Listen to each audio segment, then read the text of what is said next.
तो कैसे हैं आप लोग? थंबनेल और टाइटल से तो पता ही चल गया होगा आज क्या होने वाला है। नहीं तो चलिए गाइस शुरू करते हैं। लेकिन सबसे पहले मुझे एक कहानी सुनानी है। सुना आती क्या। ठीक है, तो कहानी ऐसी है कि एक हिल टाइप एरिया था जहाँ पे एक बंदा रहता था जिसका नाम था रेलैंड, और उसी हिल के नीचे एक बंदा रहता था जिसका नाम था फ्लेचर, और उसकी एक कोल माइन थी वहाँ पर। ठीक है, तो एक बार रेलैंड ने क्या किया, कोई प्रोजेक्ट बना रहा था जिसके लिए उसने एक बहुत बड़ा रिजर्वॉयर बनवाया। रिजर्वॉयर वो होता है जहाँ पे आप वाटर को स्टोर करते, तो उसने वाटर स्टोर कर दिया यहाँ पर। और एक दिन क्या हो गया कि वो घर चला गया शाम के बाद, और उसकी इंजीनियर्स ने उसमें कुछ मतलब जो जिस तरह से उनको उस रिजर्वॉयर को ठीक से बंद करना चाहिए था वो किया ही नहीं। तो हो क्या गया कि रात में वो रिजर्वॉयर टूट गया, और ये सारा पानी हिल से बह के फ्लेचर के पूरे एरिया में घुस गया, उसकी कोल माइन में घुस गया। अब हुआ ये कि फ्लेचर को तो भारी नुकसान हो गया, तो वो कोर्ट गया रेलैंड के खिलाफ केस करने। ठीक है, पुलिस को बताऊं और तब पता चलेगा। अभी जो ये आइटम देखे गए ना वो पुलिस वाला ही था। तो ठीक है, मिलिट्री वालों को बताऊंगा। ठहर, हरामखोर, ऐसे चलाओ ना। कि भाई मुझे नुकसान हुआ है इस बंदे की वजह से, इसका पानी मेरे कोल माइन में घुस गया, अब मुझे इस चीज़ का कंपेंसेशन चाहिए, डैमेजेस भर के दो। तो रेलैंड अपने डिफेंस में कहने लगा कि ये मेरी गलती नहीं है, ये तो कॉन्ट्रैक्टर की गलती है, इंजीनियर की गलती है, वगैरह वगैरह। मुझे तो पता ही नहीं था कि मतलब रात में इन लोगों ने क्या कांड करके रखा है, मेरा इस चीज़ से कोई ताल्लुक नहीं है और मुझे माफ़ कर दो। तो कोर्ट ने कहा कि नहीं बेटा, तुझे तो पेनल्टी भरनी ही पड़ेगी। तो इस केस में कोर्ट ने किसे रिकॉग्नाइज किया था टू पे द डैमेजेस, रेनल्ड को। तो अब ये केस लॉ हमें इसलिए दिखाई देता है रेलैंड वर्सेस फ्लेचर का, क्योंकि इसमें कोर्ट ने एक रूल बताया जिस रूल को हम लोग कहते हैं लाइबिलिटी विदाउट फॉल्ट, या फिर इसका एक पॉपुलर नेम भी है principle of strict liability. Sir strict liability, liability without fault मतलब समझो। अगर आप किसी हैजार्डियस सब्सटेंस को हैंडल कर रहे हो तो उसे अच्छे से स्टोर करो, क्योंकि अगर वो आपकी प्रीमाइस में से एस्केप कर गया कहीं पर भी, और उसके एस्केप होने की वजह से किसी और को मतलब लिविंग पर्सन को या फिर उसकी प्रॉपर्टी को कुछ भी डैमेज हो गया, तो आप इसके लिए जिम्मेदार है टोटली। मतलब वो किस वजह से हुआ, वो मेरी गलती नहीं थी, ऐसा था वैसा था, कुछ चलेगा ही नहीं रीज़न। इसको कहते हैं स्ट्रिक्ट लाइबिलिटी का रूल या फिर लाइबिलिटी विदाउट फॉल्ट। आपको ये केस लॉ याद रखना है, ठीक है। तो इस कहानी में भी एक आगे बहुत बड़ा ट्विस्ट है, मतलब ये तो फॉरेन केस है, अपने इंडिया का नहीं है। तो इंडिया में जब ये केस प्रैक्टिस हुआ था तब एक और केस हुआ था, केस का नाम था MC Mehta versus union of India. Basically MC Mehta एक बहुत बड़े एनवायरमेंटल एक्टिविस्ट थे, एडवोकेट, जो हमेशा लड़ते रहते थे एनवायरमेंटल लॉस के लिए। अच्छा, बहुत अच्छे इंसान है वो, अलग बात है ये सब। तो उन्होंने उस केस में जो जो भी उन्होंने स्टेटमेंट दिया था उसके बलबूते पर सुप्रीम कोर्ट ने ये डिसाइड किया था कि ये जो रूल है स्ट्रिक्ट लाइबिलिटी का, उसे हम लोग स्ट्रिक्ट लाइबिलिटी नहीं, उसे हम लोग एब्सोल्यूट लाइबिलिटी के नाम से जानेंगे इंडिया में।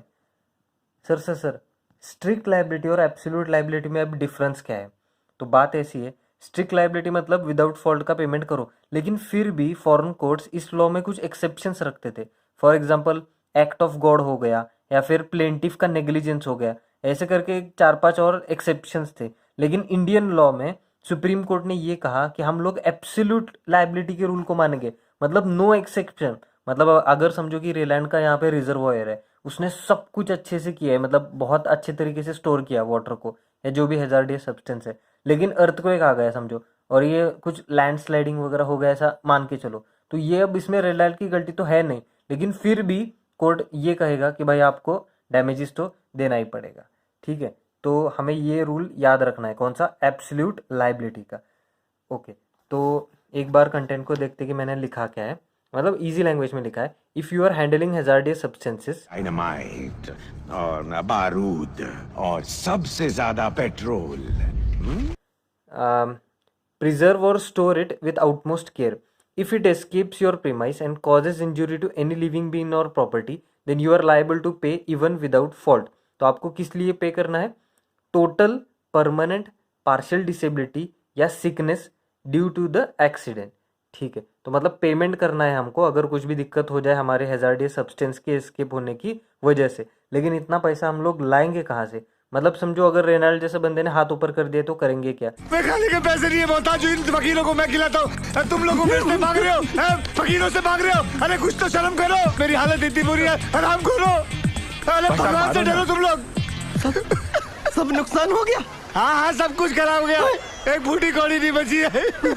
इसलिए ये एक्ट ये कह रहा है कि वो जो पैसा हमको भरना है टू पे, तो मतलब टू पे फॉर द अबव, मतलब इस केस के लिए जो भी पैसा भरना है उसके लिए एक आप लोग काम करो। मतलब जो ऑक्यूपायर्स है फैक्ट्री के, उनको बोला गया है कि आप कंपलसरी एक या एक से ज़्यादा इंश्योरेंस पॉलिसीज लो उस प्रोजेक्ट के लिए। और इंश्योरेंस की पॉलिसी की अमाउंट कितनी रहेगी? आपका जितना भी पेड अप कैपिटल है, पीयूसी पेड अप कैपिटल, उसके इक्विवेलेंट, मतलब या तो सेम या उससे थोड़ा ज़्यादा, लेकिन मैक्सिमम 50 करोड़ रुपीज़। ओके, तो अब कुछ 4-5 पॉइंट्स है जो मतलब मुझे इंपॉर्टेंट लगे आपको मालूम होने चाहिए। वो ये है, if someone suffers apply to the collector, he will investigate, give opportunity of being heard to both parties and pass order of award. साहब तो तुम्हें यही दिला सकते हैं, यहाँ सबसे बड़े यही है।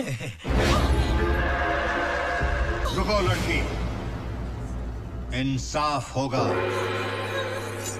हम करेंगे इंसाफ।